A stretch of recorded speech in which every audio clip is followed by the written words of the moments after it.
દાખલા નંબર 6 જેની રકમ છે કે સમાંતર બાજુ ચતુષ્કોણ ABCD માં DL અને BM એ અનુક્રમે બાજુઓ AB અને CD પરની ઊંચાઈઓ છે.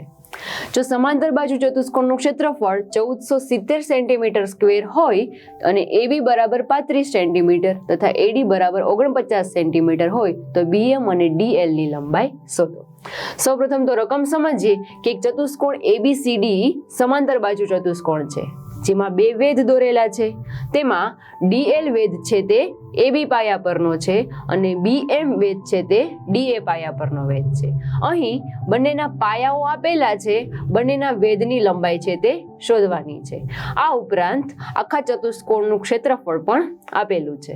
તો વારાફરતી એક એક પાયા પરની કિંમત લેતા જઈએ. સૌપ્રથમ આપણે AB અને DL વેધની વાત કરીએ. તો અહીંયા લખીએ કે આકૃતિમાં ABCD સમાંતર બાજુ ચતુષ્કોણ છે જેમાં સૌપ્રથમ પાયા AB પરનો વેધ DL છે. AB પાયો જેમાં પાયો AB જેની લંબાઈ 35 સેન્ટીમીટર આપેલી છે. આ છે 35 સેન્ટીમીટર. તો હવે આપણે સૂત્ર મૂકીએ કે સમાંતર બાજુ ચતુષ્કોણ ABCD નું ક્ષેત્રફળ બરાબર પાયો ગુણ્યા વેધ. અહીંયા પાયા તરીકે AB રહેલું છે અને વેધ તરીકે DL રહેલું છે અને ક્ષેત્રફળ છે એ આપેલું છે 1470 સેન્ટીમીટર સ્ક્વેર. તો અહીંયા થશે 1470. હવે જે કિંમત આપેલી છે તે મૂકીએ તો અહીંયા થશે 1470 બરાબર AB એટલે 35 સેન્ટીમીટર ગુણ્યા DL ની કિંમત શોધવાની છે. તો DL ને સૂત્રનો કરતા બનાવીએ તો અહીંયા થશે 1470 છેદમાં 35. 1470 ભાગ્યા 35 જે થશે 42 એટલે કે DL બરાબર 42 સેન્ટીમીટર.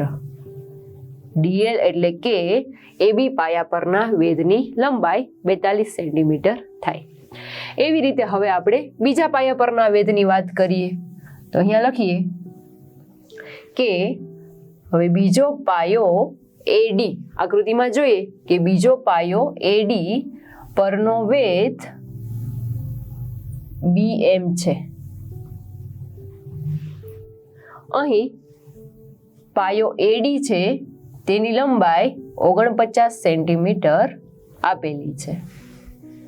તો લખીએ કે સમાંતર બાજુ ચતુષ્કોણ ABCD નું